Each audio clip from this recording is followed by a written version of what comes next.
नमस्कार दोस्तों, BCD take के इस भाग में आपका फिर से स्वागत है। दोस्तों, इस भाग में मैं आपको थर्मल इमेजिंग कैमरा की वर्किंग बताने जा रहा हूँ।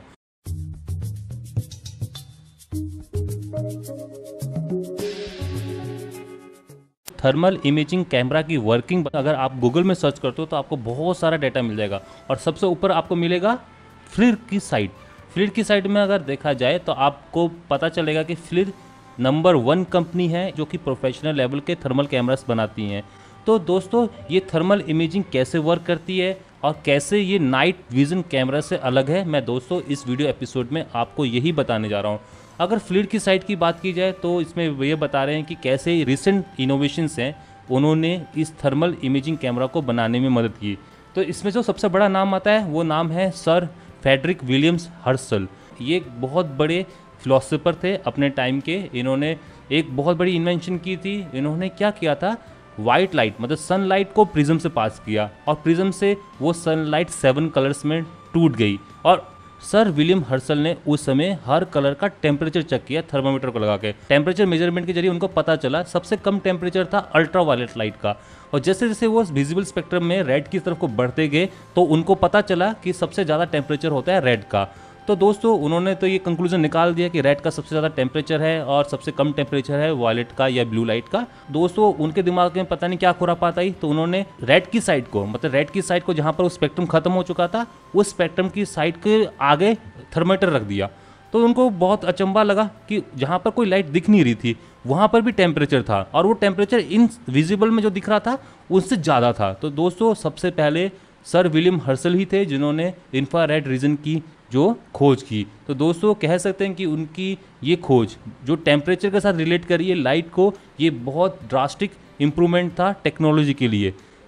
उसके बाद प्लैंक्स ने इस कलर और टेम्परेचर का डायरेक्ट रिलेशन निकाला। प्लैंक रेडिएशन लॉ का ये बेनिफिट था कि प्लैंक रेडिएशन लॉ आपका जो टेम्परेचर है और जो लैम्डा है उसको आपस में रिलेट करी थी। इसमें आप देख सकते हो कि जैसे जैसे टेम्परेचर आपका बढ़ता है, जो पीक होती है जहाँ पर वो ऑब्जेक्ट या बॉडी अमिट कर रही है, रेडिएट कर रही है, वो शिफ्ट होती चले जाती है लोअर वेवलेंथ की साइड को। तो दोस्तों, प्लैंक ही थे जिन्होंने इसको सबसे पहले मैथमेटिकली फॉर्मुलेट किया था। इसी रेडिएशन लॉ से आपका आता था वीन्स लॉ। वो ये रिलेट करता था कि कैसे लैम्डा और टी आपस में रिलेट होते हैं। तो वीन्स लॉ में ये पता चला था अगर आप लैम्डा और इस मैक्सिमम पीक को अगर मल्टीप्लाई कर दें तो वो किसी भी रेडिएशन कर्व के लिए कांस्टेंट आती है। तो दोस्तों, यहाँ पर एक बहुत बड़ी अचीवमेंट थी फिजिक्स की जिसने कि लैम्डा और टेम्परेचर को आपस में रिलेट कर दिया। तो दोस्तों, यहाँ से एक आइडिया मिल गया, अगर कोई बॉडी रेडिएट कर रही है, चाहे वो आपका सन हो, चाहे आपका कोई लाइटिंग सोर्स हो, चाहे आप खुद हो, हाँ दोस्तों, आप भी कुछ ना कुछ रेडिएट कर रहे हो, चाहे वो कोई भी ऑब्जेक्ट हो, उसका कोई ना कोई पीक अमिटिंग वेवलेंथ होती है। तो उस वेवलेंथ को देख के मैं उस बॉडी का टेम्परेचर मेजर कर सकता हूँ। तो दोस्तों, मैंने जो यहाँ पर आपको बताया, आप भी रेडिएट कर रहे हो। इस डिस्ट्रीब्यूशन लॉ, इस प्लैंक रेडिएशन लॉ से ये चीज़ पता चलती है, अगर कोई बॉडी मूवमेंट करती है, अगर उसका टेम्परेचर 0 के मतलब 0 केल्विन से ऊपर है, वो कुछ ना कुछ रेडिएट करेगी। चाहे वो आपके लिविंग ऑब्जेक्ट्स हों, चाहे आपको नॉन लिविंग ऑब्जेक्ट्स हों, अगर उसका टेम्परेचर 0 केल्विन से ऊपर है तो वो कुछ ना कुछ रेडिएट करेगी। तो दोस्तों, अगर मैं उस रेडिएशन को मेज़र करता हूँ तो मैं वहाँ से उस रेडिएशन को देख के मैं उस सरफेस का, उस बॉडी का टेम्परेचर मेजर कर सकता हूँ। तो दोस्तों, ये बहुत बड़ी अचीवमेंट थी। अगर ह्यूमन रेडिएशन की बात करें तो हमारा जो ह्यूमन बॉडी का टेम्परेचर होता है वो होता है 37 डिग्री सेल्सियस या 98 डिग्री फ़ारेनहाइट। तो 37 डिग्री सेल्सियस के कॉरेस्पॉन्डिंग जो वेवलेंथ आती है वो आती है इंफ्रारेड रीजन में। तो दोस्तों, जो भी हम अपनी आई से देखते हैं वो इलेक्ट्रोमैग्नेटिक स्पेक्ट्रा का बहुत छोटा रीजन होता है। आप देख सकते हो कि विजिबल रीजन इस टोटल स्पेक्ट्रा में बहुत छोटे से एरिया पे लाई करता है। जो गामा रेज हैं और यूवी रेज हैं उसकी जो वेवलेंथ है वो विजिबल की वेवलेंथ से कम है, इसलिए आपकी आईज उसको नहीं देख सकती। इसके सिवाय अगर इलेक्ट्रोमैग्नेटिक रेडिएशन की वेवलेंथ आपकी रेड से ज़्यादा है, मतलब कि अगर आईआर रीजन में आता है या रेडियो वेव्स में आता है या आपका ऑडियो वेव्स में आता है, तो वो भी आपकी आई से नहीं डिटेक्ट होगा। तो दोस्तों, आप देख सकते हो कि ये सिर्फ हमारी आइज़ की लिमिटेशन है जो कि हमें इन कलर्स को या इन स्पेक्ट्रस को नहीं देखने देती है। तो दोस्तों, आप यहाँ पर लाइट और रेडिएशन को आपस में डिफ्रेंशिएट कर सकते हो। लाइट वो चीज़ है जो आपकी आइज़ डिटेक्ट करती है, रेडिएशन उसके बाहर वाला भी रीजन हो सकता है।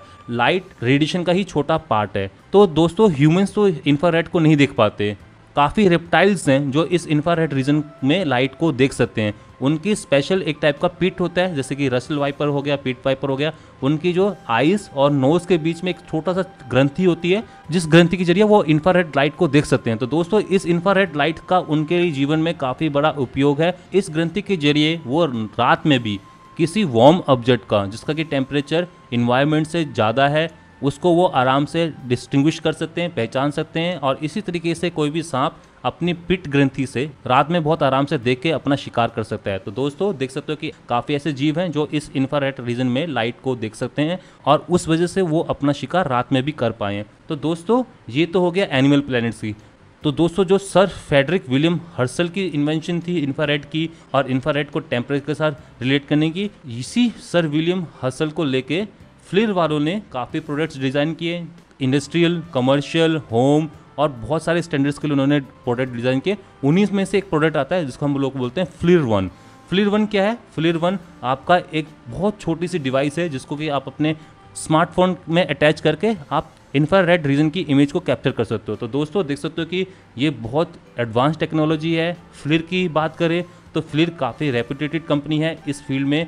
इसके कंपटीशन में एक और प्रोडक्ट है मार्केट में जिसको हम लोग बोलते हैं सीक थर्मल्स। सीक थर्मल्स में करीबन 4 प्रोडक्ट्स हैं, काफ़ी सस्ती रेंज में आते हैं। इसमें से जो हमारे काम की चीज़ है वो है कॉम्पैक्ट और कॉम्पैक्ट एक्सआर। कॉम्पैक्ट एक्सआर मतलब एक्सटेंडेड रेंज। इसके सिवाय जो सीक वाले और बनाते हैं वो है रिवेल और रिवेल एक्सआर। तो दोस्तों ये प्रोडक्ट्स काफ़ी सस्ते हैं, अगर कहा जाए तो ये कंज्यूमर एंड के लिए प्रोडक्ट्स बनाए गए हैं, काफ़ी सस्ते हैं। इनकी जो आउटपुट है, हालांकि जो कमर्शियल जो इंडस्ट्रियल थर्मल कैमरास है उनके मुकाबले काफ़ी कम है, पर फिलहाल ये इतने भी कम नहीं है कि आप इसका अपनी डे टू डे लाइफ में यूटिलाइज ना कर पाएँ। तो इनकी जो रेजोल्यूशन है वो उतनी बढ़िया नहीं है। तो दोस्तों मैं कह सकता हूँ कि ये थर्मल कैमरा आपके लिए एक तीसरी आंख की तरह काम करेंगे। आप जैसे पिट वाइपर शिकार करता है वो टेम्परेचर डिफरेंस देख के किसी भी ऑब्जेक्ट को आइडेंटिफाई कर सकता है, आप उसी तरीके से इस फ्लिर वन से या इस सीक थर्मल कॉम्पैक्ट से आप ऑब्जेक्ट को डिस्टिंग्विश कर सकते हो। अगर प्राइस की बात की जाए तो ये कॉम्पैक्ट सीरीज़ का जो थर्मल कैमरा है सीक का और जो फ्लिर वन का जो थर्मल कैमरा है एंड्रॉयड या आईफोन के लिए, उनकी प्राइस लगभग सेम है, $249। ये सबसे सस्ता प्रोडक्ट है मार्केट में और इस प्राइस ब्रैकेट में आप इस थर्मल कैमरा को इस्तेमाल कर सकते हो। तो दोस्तों इसके साथ आप देख सकते हो कि मार्केट में और भी बहुत सारे थर्मल इमेजिंग कैमरास हैं, बहुत सारी कंपनीज इस थर्मल इमेजिंग कैमरास को बनाती हैं। तो दोस्तों अब क्वेश्चन अराइज करता है ये थर्मल इमेजिंग कैमरा वर्क कैसे करते हैं। आपको ये तो समझ में आ गया होगा कि कोई भी बॉडी इंफ्रारेड रीजन में रूम टेम्परेचर या रूम टेम्परेचर से लगभग थोड़े से ऊपर टेम्परेचर पर रेडिएट करती है। तो ये थर्मल इमेजिंग कैमरा क्या करते हैं, लाइट का या रेडिएशन का उस पोर्शन को ये डिटेक्ट करते हैं। तो दोस्तों इसमें होता कुछ नहीं है, जैसे कि एक विजिबल कैमरा में 3 कंपोनेंट्स होते हैं। एक तो होता है आपका मेन लेंस, दूसरा होता है सेंसर और तीसरा होता है इलेक्ट्रॉनिक प्रोसेसिंग यूनिट। तो इस थर्मल इमेजिंग कैमरा में जो लेंस होता है ग्लास लेंस नहीं होता है, जर्मेनियम लेंस होता है। क्यों? क्योंकि जो ग्लास लेंस होता है वो इंफ्रारेड को ट्रांसमिट नहीं होने देता है, तो मतलब इंफ्रारेड के लिए वो ओपेक हो जाते हैं।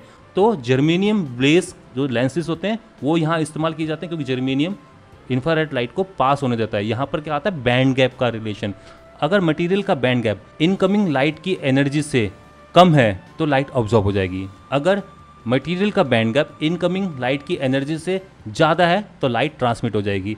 तो यहाँ पर जर्मेनियम का हम लोग इस्तेमाल करते हैं। जर्मेनियम का जो बैंड गैप होता है 0.7 इलेक्ट्रॉन वोल्ट। तो ये इंफ्रारेड के लिए एक तरह से ट्रांसपेरेंट शीट का काम करती है और हम लोग इसको लेंस की फॉर्म में बना के जो इंफ्रारेड लाइट आती है उसको कंसंट्रेट कर सकते हैं सेंसर के ऊपर। तो दोस्तों इंफ्रारेड जो सेंसर होते हैं वो नॉर्मल सेंसर से काफ़ी अलग होते हैं। Indium gallium arsenide, indium phosphide base वो सेंसर होते हैं, क्योंकि जो इंडियम फॉस्फेट होता है उसका जो बैंड गैप होता है वो लगभग इंफ्रारेड रीजन पर आप ट्यून कर सकते हो। इसी टाइप से इंडियम गैलियम आर्सेनाइड का जो भी बैंड गैप आप इंफ्रारेड रीजन पर ट्यून कर सकते हो। तो दोस्तों इन मटेरियल की वजह से आप ऐसा सेंसर डिज़ाइन कर सकते हो कि जो कि इंफ्रारेड लाइट को डिटेक्ट कर सके। तो दोस्तों यहाँ पर जो पिक्सल्स बनते हैं वो पिक्सल्स इंफ्रारेड के लिए सेंसिटिव होते हैं, विजिबल के लिए सेंसिटिव नहीं होते हैं।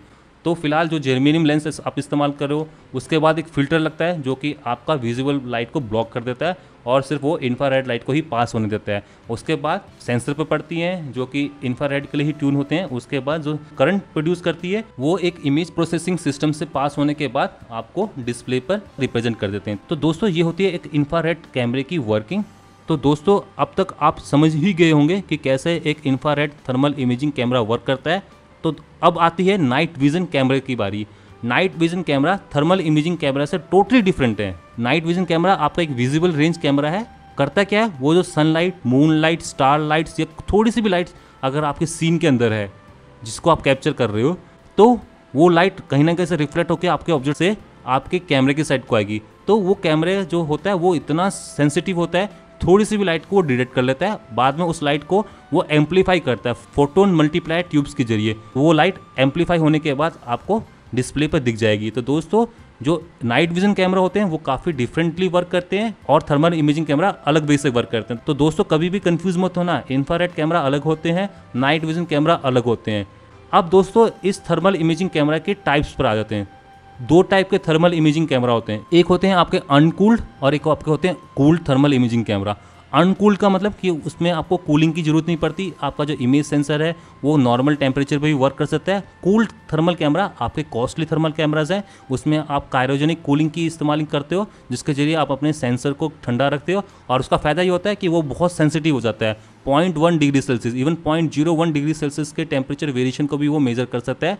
तो जो मिलिट्री पर्पस है, जो आपके इंडस्ट्रियल पर्पस है, जो आपके लॉ एंड इन्फोर्समेंट जो प्रोजेक्ट हैं, उसमें आप cooled cryogenic cooled thermal imaging camera को इस्तेमाल करते हैं, जहां पर आपको सेंसिटिविटी काफ़ी बढ़िया होती है। आप 300 मीटर तक के दायरे में 0.1 डिग्री सेल्सियस के टेम्परेचर डिफरेंस को देख सकते हो एक cryogenic cooled thermal imaging camera से।